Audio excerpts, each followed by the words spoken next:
You're listening to The Big Picture with Edwin Eisendrath on WCPT 820. Okay, everybody, I promised you fabulous before that break, and here's fabulous. Alison LaCroix is a professor at the University of Chicago Law School. She's also a member of the university's history department. Her books focus on the evolving nature of federalism, how the Constitution and those who interpret it handle the balance of power between Washington and the states. Kind of important right now, so I'm delighted to have her. Hello, Alison. Hello. Thank you for joining us. I'm happy to be here. Thanks for inviting me.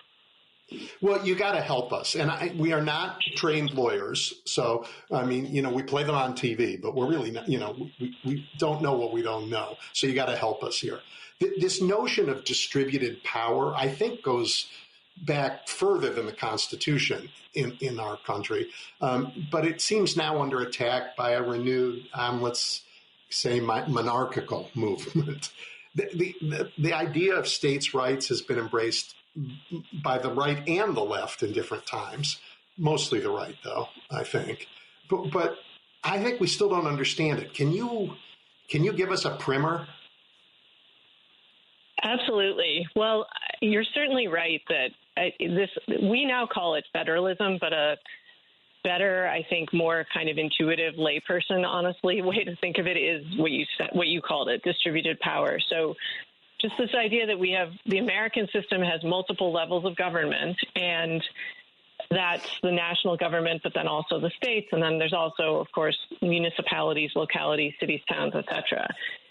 And that goes way, way back to before the Constitution, indeed, in some ways to the British Empire and the colonial period. But basically, what we have now in 2025, through the text of the Constitution, actual practice and lived governance, and cases coming from the Supreme Court, says, yes, in fact, states are real. They have a domain that they can operate in and are supposed to operate in. And that domain doesn't totally overlap with the national government. And there are things that the national government can do.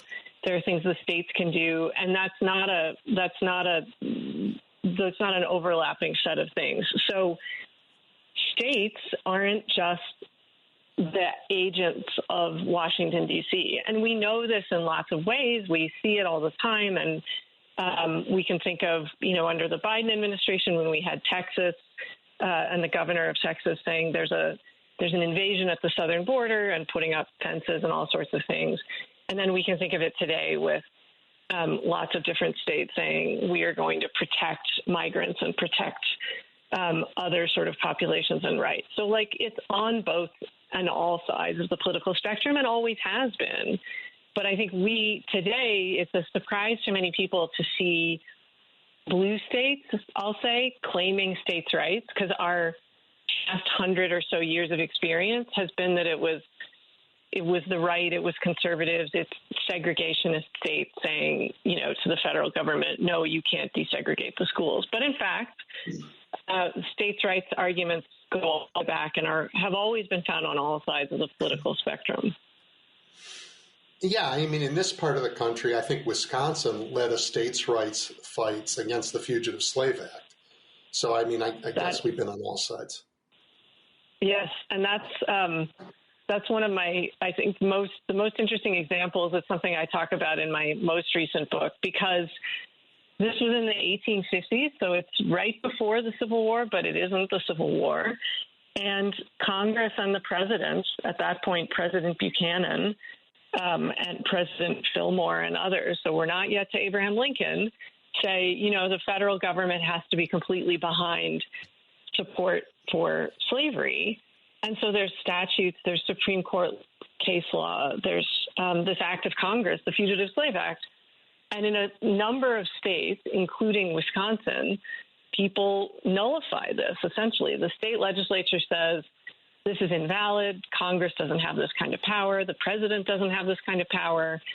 You have a mob in Milwaukee that breaks out of jail, an alleged fugitive, this formerly enslaved black man, Joshua Glover. And the courts of the state of Wisconsin give relief to people. So it's interesting because it's an example that I talk about in the book, and I find, for most people, it's totally surprising to hear, wait, on the eve of the Civil War, some of the people arguing for states' rights were actually the good guys, the people who thought there should be emancipation and there should be freedom, and the bad guys are the people in Washington, D.C. They're compromising, they're doing all these things, but yeah, they passed this law that basically nationalizes slavery. So that's the 1850s, but it feels very current to us. Doesn't it? Wow, so current. Help me understand how we can think about where the line is, right? I mean, the federal government surely can tell states that there are things they're not allowed to do. I'm thinking about they're not allowed to enter into treaties with other nations. They can't make handguns illegal.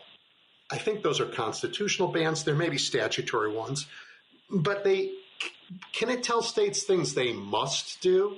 For example, can Washington tell a state it has to use its police to drop what they're doing and instead spend time supporting ICE raids? I guess I'm asking about the extent of the supremacy clause, and I don't know, what do you lawyers call the other thing? Preemption? I don't know.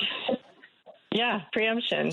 Well, I mean, there is actually a lot of law on this, and some of it is recent and feels like, understandable to us today, and some of it is, again, from before the Civil War, and that starts to get a little harder to translate. But basically, I mean, we know Congress passes laws all the time that say things like, if you're an employer, if you're a company, you have to pay people this amount, or you can't make people work more than these number of hours. You have to allow for certain collective bargainings, like wages and hours regulation, for instance. That goes way back to the 1920s, 30s.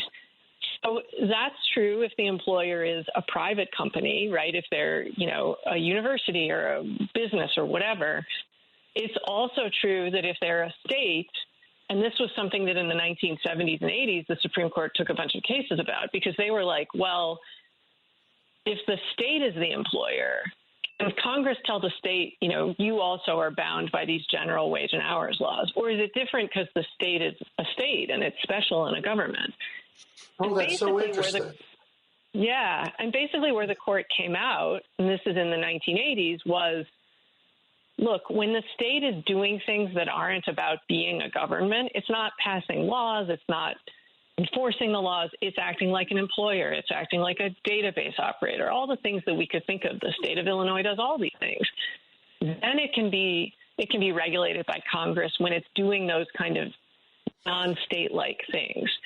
And Congress, though, say to the states, and these were other issues that came before the Supreme Court in the 1980s and 90s, okay, what if Congress says, hey, we're going to pass a federal gun background check law, the Brady Act, and while we're getting the whole background check system up and running, it would be great if we could just have county officials, state officials, local officials kind of run these background checks temporarily. And this was a case that went to the Supreme Court, and the Supreme Court decided it in 1997, and the Supreme Court's like, oh, you can't do that. So because Congress, what you're doing there is commandeering, that's the word the court used, you're commandeering the state officials to get them to do your bidding. And you can't do that. So Congress can't take the state legislatures over and essentially, the way I think of it is, treat them like a ventriloquist dummy. Congress can't say, hey, Illinois legislature in Springfield, pass this law as an Illinois law. And they can't say to, the Cook County sheriff, enforce this law. If they want to do something like that, Congress has to set up, it has to use federal officers, which is ICE, which is the TSA at airports. And the court's rationale for this was, it's about accountability. It's about the citizens knowing who to blame if they want to blame people. But it's also about these principles of, again, state autonomy and federalism. So Congress cannot tell the Chicago police or the Cook County sheriff, you must go do this. And there's also case law, again, about the Fugitive Slave Act that says this. So it's old. But they can use federal officials, and then the state officers and state officials can't interfere. So there's this fine line between can Congress use them and can they interfere? They can't interfere, but they can't be used as tools. Okay. But now the government has other tools in its arsenal, the federal government, than just saying to somebody, you must do this. They can say, if you don't do this, we're going to withhold all kinds of money. And can they do that? And when can they do that? When can't they do that? Yes, right. And we see a lot of this today. So Congress obviously has the power to appropriate, and then they have what's called the spending power in constitutional law terms. So they can tax and they can spend the money that they've gathered through taxes. Now, a couple of things are interesting about this. First, as a matter, again, of constitutional law from the Constitution and from the courts, that's Congress's power. It's not the president's power. So there are cases that came up in the first Trump administration about this, when Trump in his first term said to quote unquote sanctuary cities, I'm going to take away your funding. And the court said, wait a minute, the spending power belongs to Congress, not the president. So Congress can do this. But then we know, and this is where the kind of politics get interesting, if we think back not that long ago, just over a decade, the Obamacare controversy case that went to the Supreme Court, the court said, hey, Congress can use this bargaining power of the spending power. It can give the states a deal. So, for instance, Congress in the 1980s said to the states, hey, states, raise your drinking age, your minimum age to purchase alcohol from 18 to 21. There are a couple of holdout states that say we don't want to do it. And Congress says, okay, if you don't do it, you're going to lose a percentage of your highway funding. So you decide, but this is the deal. And the court blessed that in the 1980s. Then Obamacare comes along, the Affordable Care Act. And in 2012, the court said, well, when Congress says to all the states, you must expand Medicare or else you'll lose all your Medicare funding, that's coercion. That's too much. That's not just bargaining. That's moved into the realm of, like, you're coercing the states. So we know that was in the context of limiting the Obamacare program. But again, it's Congress's power. They can offer the deal, but the conditions have to be clear. And it can't be what the court in the Health Care Act case called a gun to the head, withholding all federal funding under Medicaid, for instance. Yeah. Did they set up a test so that we know the difference between bargaining and coercion? They set out kind of a standard. Or they just we'll know it when we see it? I mean, it's something between withholding all federal funding under Medicaid, a huge portion of all state budgets, can't do that, and 5% of state highway funding, which is a much smaller percentage. And it all has to be kind of clear at the outset. But what's interesting is, all of that those legal rules treat the states as capable of entering into bargains. It treats them as somewhat autonomous in that way. And so the idea that Congress, and even less the president, can come in well after the deal's been struck, whatever the deal is, and say, now we're just going to start yanking the funding, that seems like that's a problem. Again, both because it's after the fact, it's coercive, and also it's Congress's power and not the president's. Okay, so help me understand this. California had terrible fires last year. The federal government has not shown up with the disaster relief money that California has sought, but they're saying Texas can have everything it needs because of and they haven't given North Carolina everything either, but Texas can have everything it needs, they say. How does that work? Well, I mean, now we get to the part of the issue being that you have a largely Republican-controlled Congress. So even if you say, well, it's up to Congress to spend the money, appropriate the money, can Congress play politics with the money? Yeah, they can. I mean, should they? No, right? They obviously should not. But they didn't, right? They didn't write into law that we're going to fund this state and not that state. Right. God knows that they're not above it, but they didn't do it.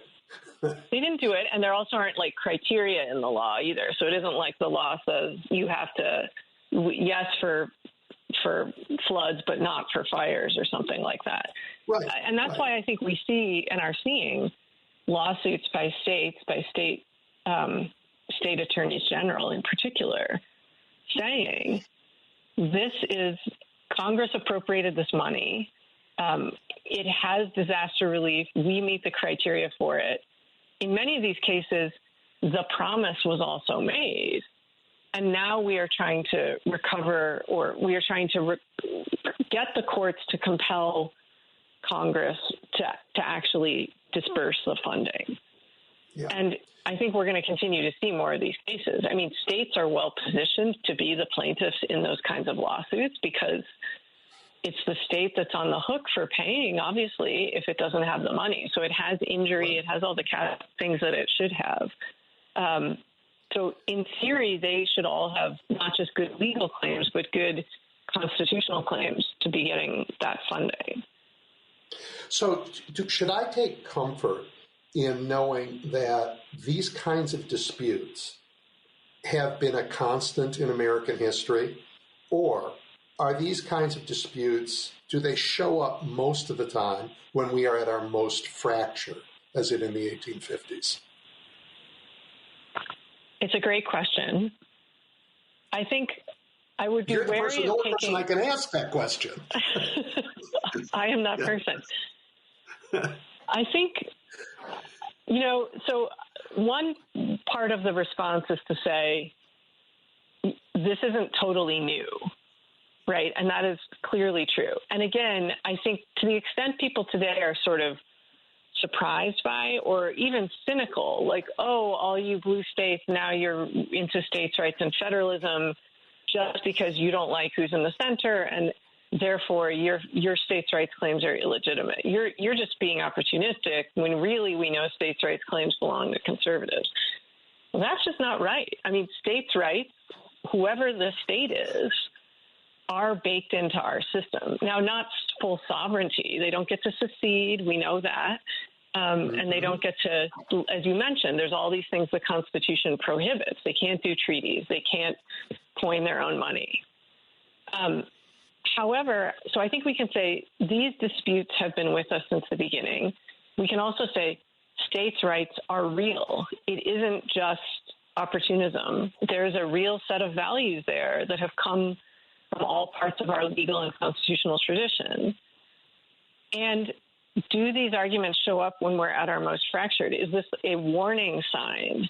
Yes, for sure. Because I think what you saw in the 1850s was this idea of the political system had, I mean, it's funny, when you read old histories of the beginning of the Civil War, people say, oh, well, the political system had contained, quote unquote, the slavery question, and people had compromised, and then the political system broke down. Well, you might think, now certainly from our perspective, that political system based on compromise around slavery was corrupt for lots of obvious moral reasons. So it's not clear that you wanted that compromise or that system to be stable.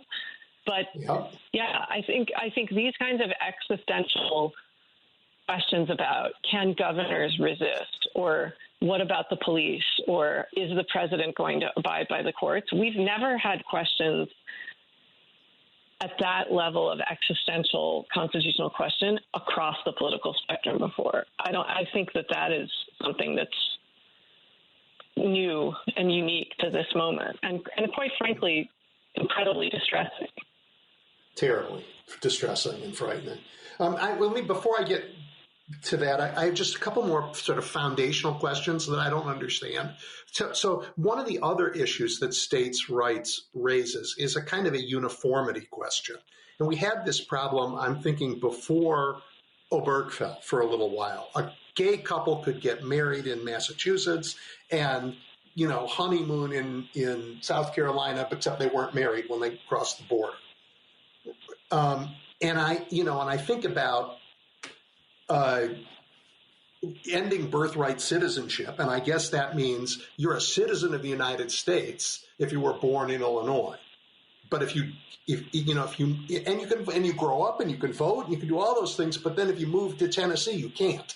And I don't know how you have a country if citizenship changes if you move 80 miles, in the continent. What are the uniformity questions, and where does that show up in the Constitution? Yeah, the uniformity, I would call it an imperative, is all over the Constitution, because part of what the impetus for the Constitution was, part of it was saying we're not just a bunch of nation states that kind of interact together for some purposes but not others. There's a real desire to create something that is a union that can act as a whole. And some types of issues need and have always needed a nationwide rule. And I think, again, if you go back to the pre-Civil War period, I think it was true that to the extent that people said, some states can be free states and some states protect slavery, and that's going to work out just fine. Well, of course it doesn't work out just fine. Again, sort of bracketing the immorality of slavery, because people move around, and you're talking about people. And so issues that involve people moving around have to have a nationwide rule ultimately, and that's part of what the argument is about, because you can't just have a local rule for some things. And so everybody knows at some level the fight about the patchwork quilt is a fight about the whole quilt. But the birthright citizenship example is a particularly striking one, because the whole point of the 14th Amendment, when it was drafted in 1868, so the years immediately after the Civil War, which ended in 1865, they're drafting the 14th Amendment from 65 to 68 until it's ratified in 68. And the whole purpose of the 14th Amendment is to say, essentially, we have a union and a nation, especially when it comes to citizenship. So there is a nationwide rule. That's clear from the way the 14th Amendment is written and everything it says. And that nationwide rule is birthright citizenship. And it's not only, confined to people who had formerly been enslaved. That's not what the 14th Amendment actually says. So the point of the 14th Amendment is both uniformity, nationhood, and then the substance of the rule is real birthright citizenship, not this hodgepodge of some places are not going to have birthright citizenship. That's just not at all what the 14th Amendment says. And so, this is where we get into also the conservative legal movement, the Supreme Court, the claim of sort of history and tradition. Well, the history of the 14th Amendment is very clear on this, about the meaning and reach of birthright citizenship. Yeah. While we're on the 14th Amendment, so Colorado says, we're going to have a trial. Oh, we find that Donald Trump is an insurrectionist, and we're not going to have him on our ballot because the 14th Amendment doesn't allow people who swore an oath and then committed insurrection to be on the ballot.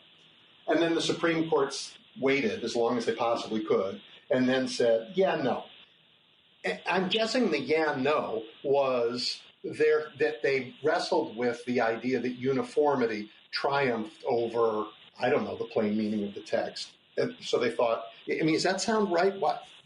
That they did, because I can understand the difficulty if every state got to decide this question on its own. Right, and that is something the court said in the decision in Trump versus Anderson, and it came up at the oral arguments, this notion that, wait a minute, so we're saying that one state can decide the whole thing. And I think there's a couple of problems with that as the rationale for the case, for the decision. So one is, no one was saying Colorado decides for the entire nation. It was Colorado decides for Colorado. Yep. And then there are other states. Two, again, reading the 14th Amendment, and that's Section 3 of the 14th Amendment, the court sort of read out or deliberately overlooked the fact that nowhere in the text of the 14th Amendment did it say Congress is the only player that can disqualify. The court said that. The court was like, you know what, it can't be state by state because that would be a patchwork. So the only disqualification power sits with Congress. Well, that's actually contrary to the text of the 14th Amendment. The 14th Amendment empowers Congress to enforce the amendments, but it doesn't say... But it also says Congress is the only one who can get rid of the disability. So they have to take an action to get rid of the disability, I think. Yes. And I think this notion that they, again, contrary to what the court usually espouses as its methodology on these things, they sort of say, like, oh, realistically, it wouldn't work to have a patchwork. And I think they're not right about how the patchwork would actually unfold. And then they say, and if we don't want a patchwork, the only actor who could do this is Congress. Well, that's not anywhere in the text. In fact, much of election law in the Constitution and in all the statutes since does rely on the states to do a fair amount of kind of the undercurrent and the inner workings of election law. So they read in this mandatory provision that only Congress, where it was totally inappropriate, and then they worried about the patchwork in a way that wasn't actually realistic. That feels like a make-weight argument. Yeah, I want to be a plaintiff in Illinois in the same case. Yeah, I terrified by this ruling in some ways, because it's the court saying, look, we found an area of our Constitution that's unworkable, so we're going to write it out. But that's not the job of jurists.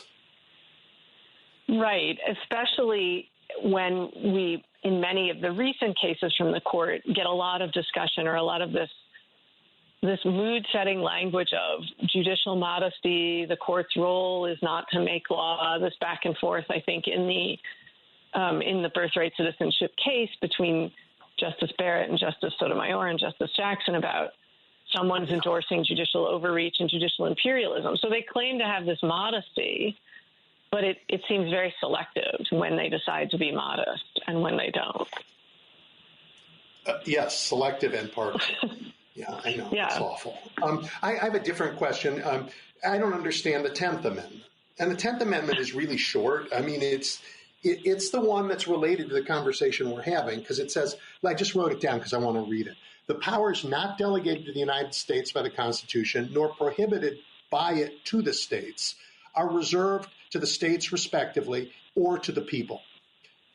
I guess that's meant to define federalism in the Constitution or reserve powers for the states. But the first biggest question, the thing I've never understood is it also says, or to the people. What are the powers that are reserved to the people in the 10th Amendment? Well, I love the 10th Amendment because it's very interesting. It's short. It's a lot of fun to teach, and there are all these deep questions. So first, it's the place in the text of the Constitution, as you suggested, that most clearly says, yeah, we have a system of federalism. Again, we don't have a completely 100% centralized national government, but we also don't have just a kind of confederation or league. And that's what is being recognized in the 10th Amendment. But then there are a couple of interesting things about it that sort of within what it says. So first is, and this came up in the Supreme Court in the very early period in the 18 teens, where you would get states coming in and saying, of course we can, let's say, tax the Bank of the United States. This is an argument that Maryland makes in 1819, where they say, we hate the Bank of the United States, and Maryland is like, we're going to tax it out of existence. And one of their arguments is, states' rights allow that. That bank is sitting in Baltimore, so of course Maryland can tax it. One of the things the Supreme Court says in response and in telling Maryland, you're wrong, you can't tax the bank out of existence, is the court notes in the predecessor to the Constitution, the Articles of Confederation, which really was our first Constitution, we just don't call it the Constitution, the Articles of Confederation had a similar provision to the 10th Amendment, and the article said the powers not expressly delegated to the United States. So what did that mean? That meant if it's not in the list of the Articles of Confederation powers that the central government has, the central government doesn't have those powers. The Supreme Court in 1819, in this case about Maryland and the banks, says, note that the 10th Amendment no longer says expressly. So we can assume that the federal government, the national government, has powers that are a little bit larger than the kind of very close, strict reading of the text of the Constitution. So there's this question about what does it mean to have power delegated to the United States? And the court in 1819 says, those powers are not just the most limited reading of the text. Okay, so that's like the first part, which I think is interesting because it reminds us the Constitution's not written on a blank slate. People have American and British law before that about how to think about the scope of the power. Second, yes, as you said, it's not just about the states. There's this language about this reserved to the states respectively or to the people. I think this reminds us that the players in the American political constitutional system are not just this binary of the states versus the federal government. And sometimes federalism sounds like that. It's like, Washington says X and Springfield says Y, or, it's New York versus Washington, or it's California or Texas versus D.C.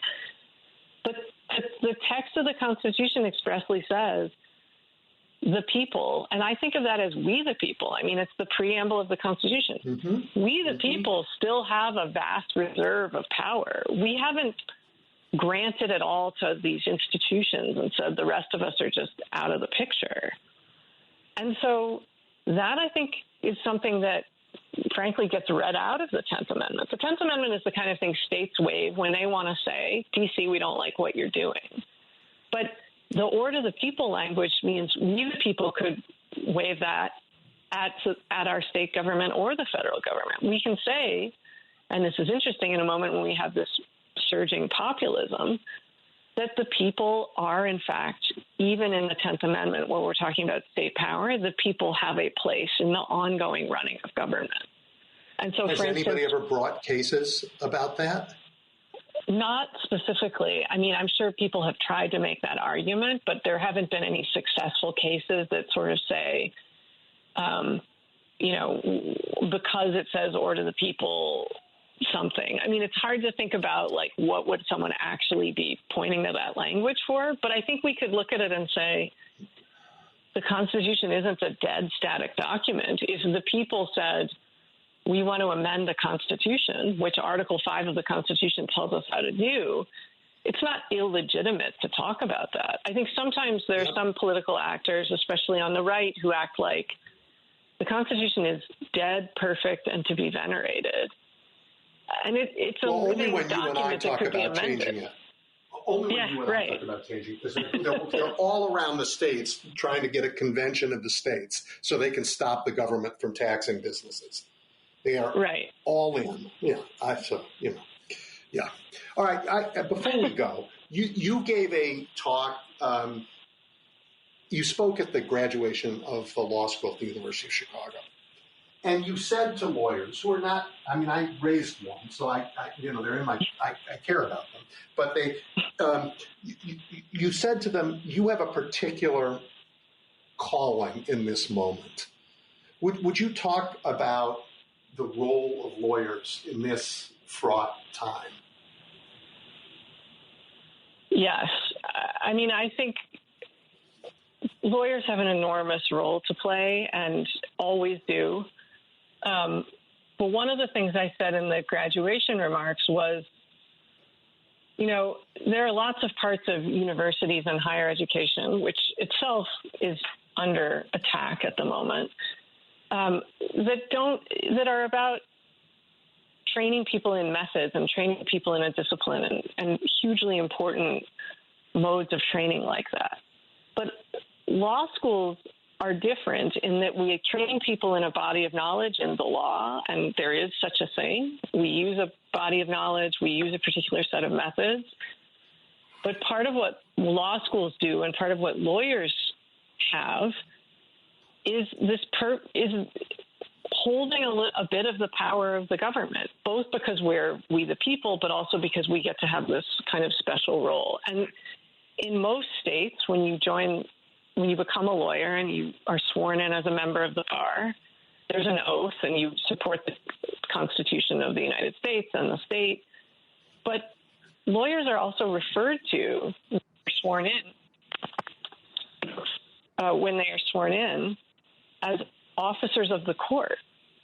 And so I think part of what I was trying to do in the graduation address, with a lot of discussion of Abraham Lincoln getting lieutenants from West Point in 1861 when the Civil War was breaking out, was this idea that we need educated young people who have the best and most rigorous training, and the lawyers who have that training have a public purpose and duty. And even though, of course, plenty of people who graduate from law school go to work in law firms and businesses, they're not doing public service work necessarily. But lawyers are still holding a piece of the power of the government, and they swear an oath, and they are officers of the court. So I think it's a particularly urgent moment for all lawyers, but especially the newest ranks of lawyers, the graduates, people just joining the profession. Yeah, I couldn't agree with you more. But how does it feel then to look at what goes on in, I don't know, the court in the Abrego Garcia case, where the judge has said, I don't know if the duty of candor is something that you learned in law school. The assumption of regular order, where the government gets some deference, is like, I can't trust it anymore. What do you think when you see members of this profession bend the rules past the point where they can stand up straight? Well, I think there's a very strong current right now in the country and in public discourse that says, essentially, law is a tool of power. And if you believe in law, if you believe that there's even, not handed down from the mountaintop law, but if you believe that law has some content to it, you're just kind of a chump. You're fooling yourself. You're sort of starry-eyed or naive or something. And my response to that is, the people who wrote our Constitution were not starry-eyed or naive, and they didn't think everyone was going to play nicely and we'll just write all these things down and we're all wearing wigs and isn't it great and genteel. This is what I said to my constitutional law class in the spring. I said that law is made for crisis. The Constitution is made for crisis. And so I think to abandon law and sort of say, oh, it's just a tool of the powerful, which it certainly can be, but I think that's a big mistake. I think that's wrong descriptively. And I think it's also a huge mistake for liberals, progressives, moderates, frankly, to give up on. Rule of law is hard, but rule of law is about restraining power, not because we think that's going to be easy, but because we all agree that that's better than just naked power being exercised. So yeah, I think I think we have an obligation, and that's the American thing. Yeah. The distinction you're making is between the rule of law and the rule by law. And in lots of the world, I spent a lot of time working in the Emirates and in Saudi Arabia, and they have law and they rule by law. But there isn't rule of law. There isn't a set of rules that applies to everybody equally, where everybody has a chance to defend themselves, to stand up and say, hey, you know what? I'm protected against that. And that's the difference between being free and not. Yes, I agree. And, the sort of foundational elements of like cases being treated like, there are things that are so basic you don't usually say them in a law school classroom, like there is such a thing as law and law restrains power. But increasingly we have to go back to those bedrock principles because they are what's under threat. But it should make us feel pretty confident about them, because if they're so core, then we should be defending them. It's not a political or a partisan thing anymore. It's about something that's so foundational. Yeah, but it is under attack. And I think, you're not going to say this, but I'm saying it, I think it's under attack by the President of the United States, which absolutely terrifies me. Absolutely terrifies me. Well, it's definitely, it's a really, honestly, kind of unprecedented in lots of ways and frightening time. So you meet these new lawyers, and out they go in the world, and they've taken your Constitution class, and they understand not that this document lives, that it's got ambiguity in it. We've talked about some of that in this last 45 minutes, and it's their job to make it an instrument of American freedom by restraining power. I think that's pretty marvelous. And I hope they're out there doing their job, boy, every day. And and it doesn't matter if they're defending a corporation in a courtroom and defending even somebody who's fired somebody that I think they shouldn't have. If they do it in the structure of the law, they make the law stronger for everybody, I think. Yeah, I mean, one of the tests of whether something is a legal principle or just something you happen to believe, any of us happens to believe, is can you think of an example of a situation where you don't win, your side doesn't win, but you would still stick to the principle? Because it's easy to come up with a set of supposed principles that just end up being everything I like wins. But the real test, and this is true in sort of an intellectual sense, but also in a civic sense, is, okay, but let's say it's not your side or your horse that wins in that particular race.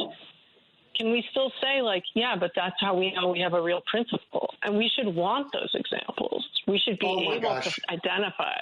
Yeah. But the top one that comes to my mind isn't a legal example. It's elections. And this crowd no longer thinks if they lose, elections are legitimate.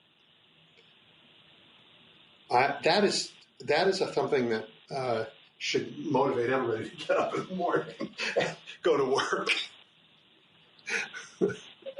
Yeah, it also feels pretty basic. I mean, I think it's a kindergarten axiom of, you can't always get what you want, right? But you understand that the system has some integrity to it, and you have a shot the next time.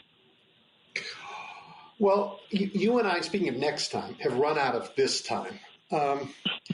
I would love to do this again. By the way, I have about 100 other questions. I'm not a lawyer and never have been, but I'd love to sit in on your constitutional law class. It's so interesting, and the history that you bring to it is so fascinating and at once comforting and terrifying. But it does tell me that if we're lucky and work hard, we might get through this. Yeah, I mean, we've seen some terrible things, and that is certainly something one learns studying the antebellum period. There was a point when I was working on my most recent book, and I thought every single person is tragic or terrible, and some of them are both, that I'm writing about. But That's the story. That's what we need to understand. Has your book been banned in any state? Not as far as I know, not yet, but we'll see. Yeah. Well, thank you for joining me. Tell everybody about your books, where they can get them. Well, thank you. So the one that talks about some of the things we've been talking about is called The Interbellum Constitution, and that's interbellum. The book talks about why. The Interbellum Constitution, Union, Commerce, and Slavery in the Age of Federalism. It came out in May of 2024. I think it's generally widely available in all the usual book-selling locations. And then the book before that was called The Ideological Origins of American Federalism, and that one's about the founding period. So the Constitutional Convention and Madison, Adams, Jefferson, all of those characters. Same thing. But yes, I like to tell a story, and I think complicated ideas about things like law and constitutions can be told well through narrative. So that's especially the Interbellum Constitution book's effort. Thank you. Thank you for the book, and thank you for your time today. Thank you very much.